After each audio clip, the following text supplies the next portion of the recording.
Humans were supposed to be cowards. The Galactic Federation Species Registry had them listed as a 2 of 16 on the aggression index. Our interactions with the Terran Union up until this point supported those conclusions. They had not fought any wars among themselves in centuries and had formed a unified world government prior to achieving FDL travel. They had responded with eagerness rather than hostility to first contact, unlike many species. Earth had resolved every dispute through diplomacy and compromise since it became an official member of the Federation. For example, a few years ago, the expansionist Zanuck claimed a Terran mining colony as their territory. The Federation braced itself for a minor conflict as they expected the humans to defend their outpost. But the humans simply shrugged and agreed to hand off the planet for a small yearly fee. Rather than going to war, the Terrans somehow ended up as prominent trading partners for the Zanuck. There was also an incident where the paranoid Hodal arrested Terran ambassadors on charges of being spies. Imprisoning diplomats with zero evidence was a clear provocation to war, but the humans did nothing. They didn't even raid the facility where their representatives were being held. They simply opened back-channel negotiations with the Hodal and arranged a prisoner exchange, swapping a few smugglers for their people. Thoughts on the humans varied depending on who you asked. Some in the Federation found their pacifism commendable and appreciated their even-tempered statesmanship. Others thought that it was weakness that led them to avoid war. I was in the latter camp. The only reason not to respond to blatant insults with aggression was that they didn't have the wits or the strength for it. When the Devourers came, the 3 most militaristic species in the galaxy, as per the aggression index, banded together to stand against their approach. We didn't know much about them, but we called them the Devourers since their sole mission was to drain stars of their energy. I can't tell you why they would do such a thing. Whatever their reasons, they would take one system by force, suck it dry, and move on to the next. Our fleet, the finest the Federation had to offer, suffered heavy losses when we clashed with enemy destroyers. We fought as hard as we could, and it didn't matter. Our weapons hardly seemed to scratch their ships. It was a tough decision, but I ordered what was left of the fleet to retreat. As much as we needed to stop them, we would lose the entire armada if we stuck around any longer. I sent out a distress signal, relaying our grim situation and pleading for reinforcements. There were other species with lesser, but still potent, militaries within the Federation. But my request was returned with silence. Not a single one of those cowards volunteered to help. Hearing of our defeat, I suppose they decided to flee and fend for themselves. I thought we were on our own until we detected human ships jumping to our position.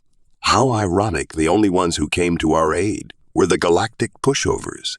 There were only 5 of them according to our sensors, which was not nearly enough to mount a fight. A pathetic showing, but it was more than the 0 ships that had been sent by the other Federation powers. Sir, the Terrans are hailing us. What do they think they're going to do? Talk the enemy to death, First Officer Blaise quipped.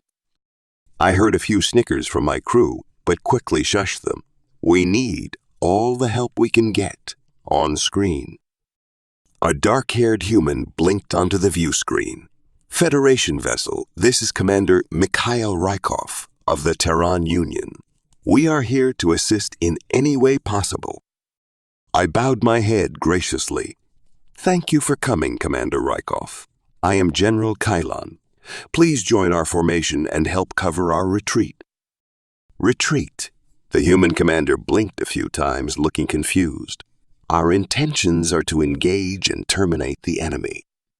With 5 ships, all due respect, the Devourers number in the thousands, and they crushed our fleet of equal magnitude.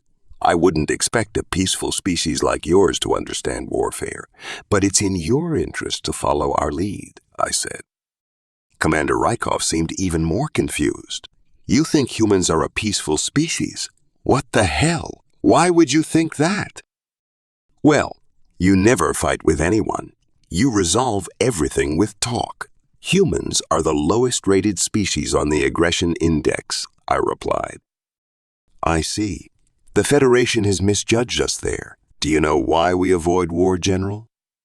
Because you don't think you can win. Fear. The human laughed heartily. No, it's because we know what we are, what we're capable of, and nobody's deserved that quite yet. The idea of Terrans making ominous threats would have been a joke to me before now, but something in Rykov's tone told me he believed what he was saying with conviction. This was a clear case of delusion stemming from a lack of experience with interstellar warfare. The Devourers would make fools of the Earthlings and punish them for their overconfidence. However, if the commander really wanted to send his men to a slaughter, I would not stop him. If you insist on fighting, I certainly won't stand in your way. But know that you're on your own. We're getting out of here. What is your plan? I asked. We brought a nanite bomb we developed. We've never actually used one before since in about 5% of simulations, they don't stop with localized entities and consume all matter in the universe. Commander Rykov said this way too casually for my liking.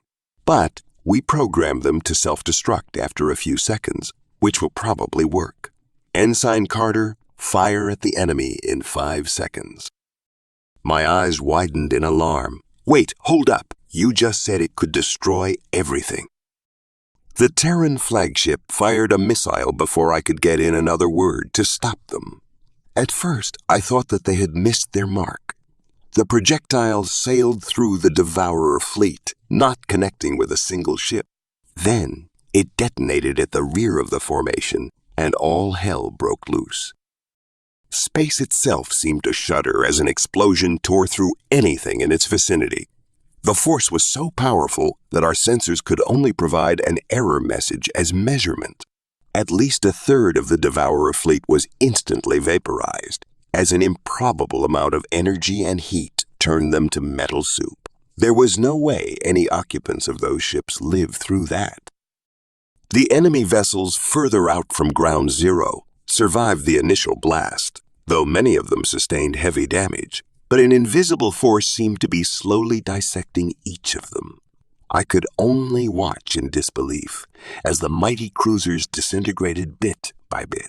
I suppose the bomb had thrown out a swarm of nanobots, which had attacked the ship's structure on a molecular level.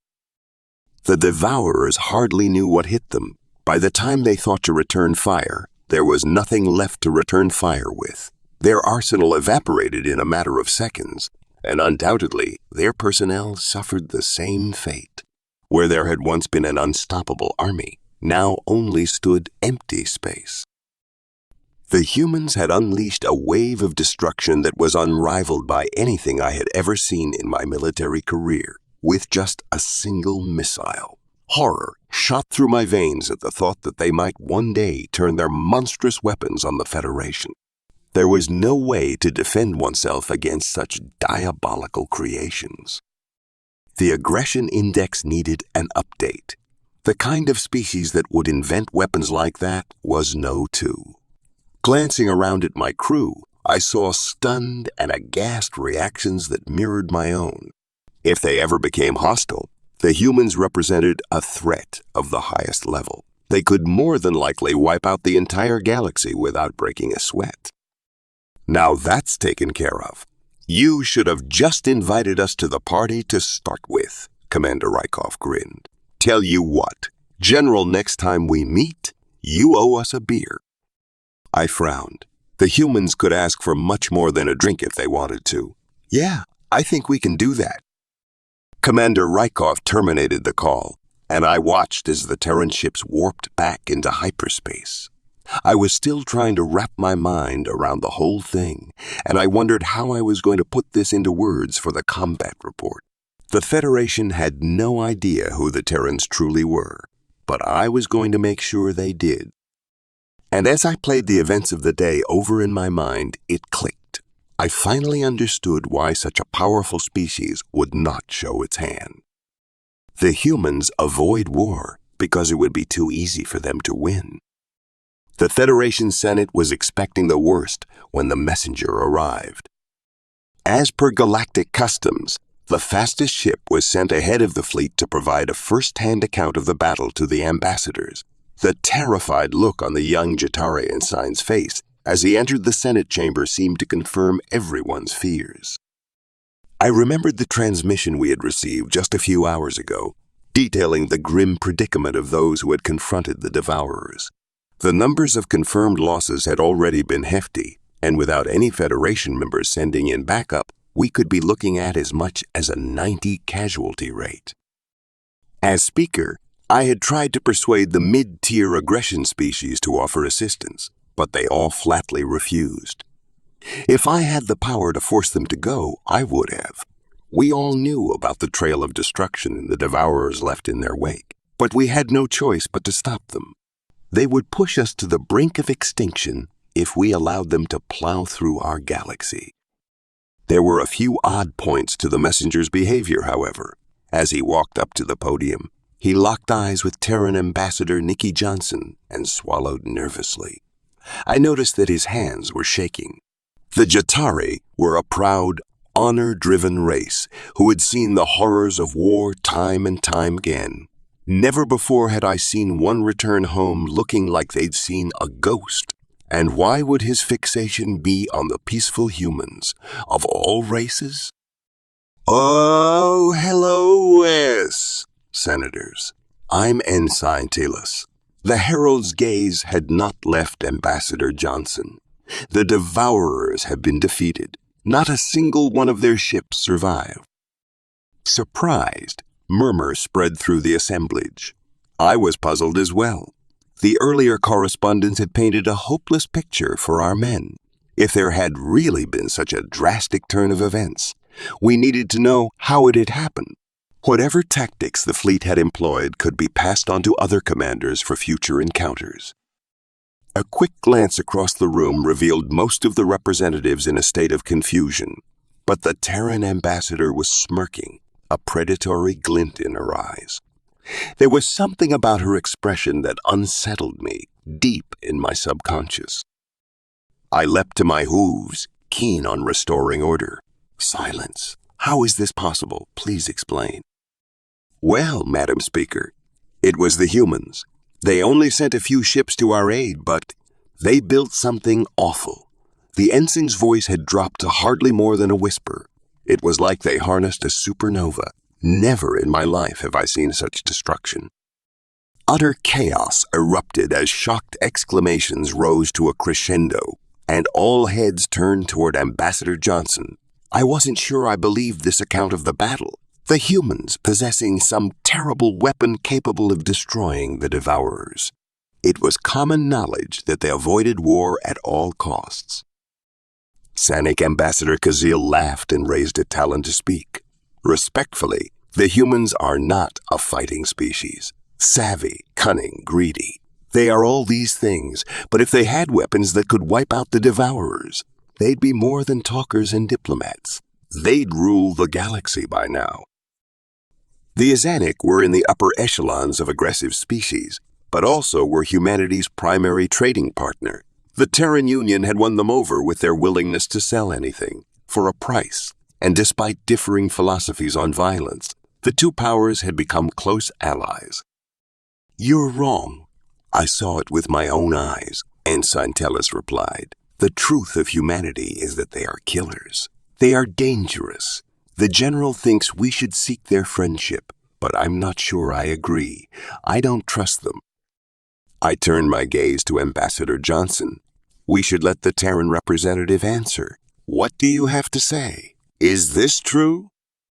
Ambassador Johnson sighed wearily. Yes, it's true. Earth has many last resort weapons stashed away. We are very good at warfare, but we try to find a different way. Why did you present us with a false image of your species? I demanded. You speak of peace, and yet you've been hiding away the strongest weapons in the galaxy. We never wished to use them, she said. Your aggression index. The high aggression species are often territorial and seek to conquer. If the Federation had looked into our history, you would have seen that we were once like that. We lost millions of lives in wars between our factions, and we grew tired of all that bloodshed.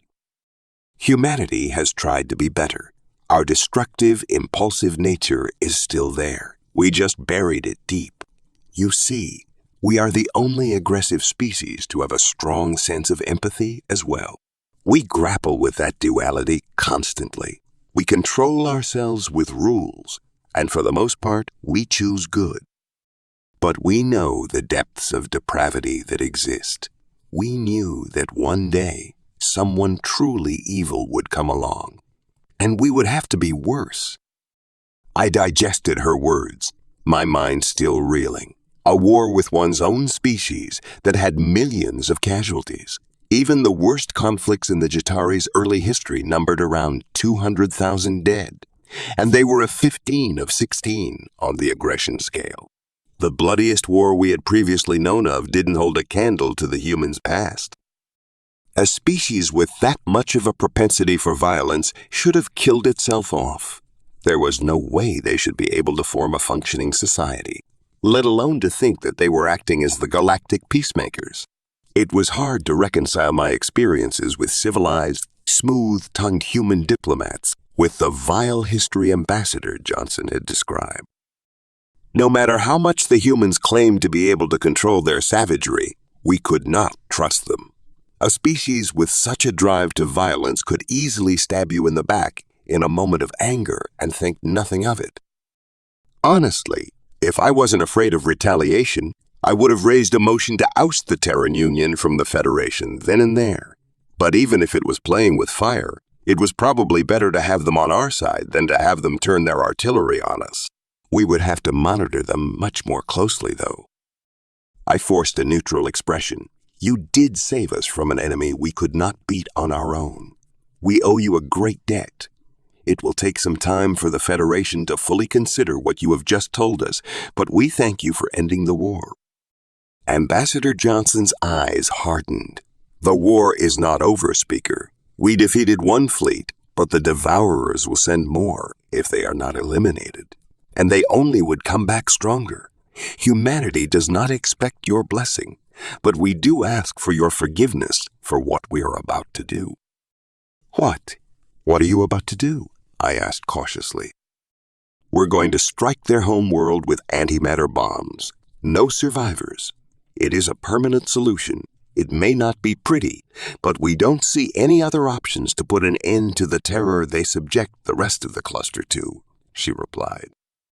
Even the most aggressive species looked appalled at the suggestion. I noticed the ambassadors in closest proximity to the human edging away, as though they were afraid she might bite. I shook my head fervently. That is genocide. The Federation cannot accept the eradication of an entire species. Please, let us try to negotiate a truce.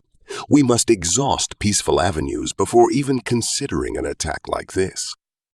You can't reason with someone who only wants to destroy you. Kill or be killed. Ambassador Johnson rose from her seat, collecting her belongings. How many innocent species have already perished by their hands? As far as we're concerned, it's better them than us.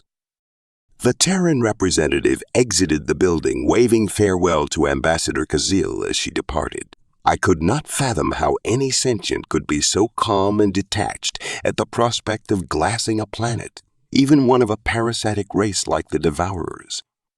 I wondered if we should at least make some sort of attempt to stand in the humans' way. It was unlikely we could stop them, but at least we could say we tried. Things were simpler when we had thought they were peaceful. A part of me wished that lie could have lasted for just a bit longer. I missed our pacifist friends already.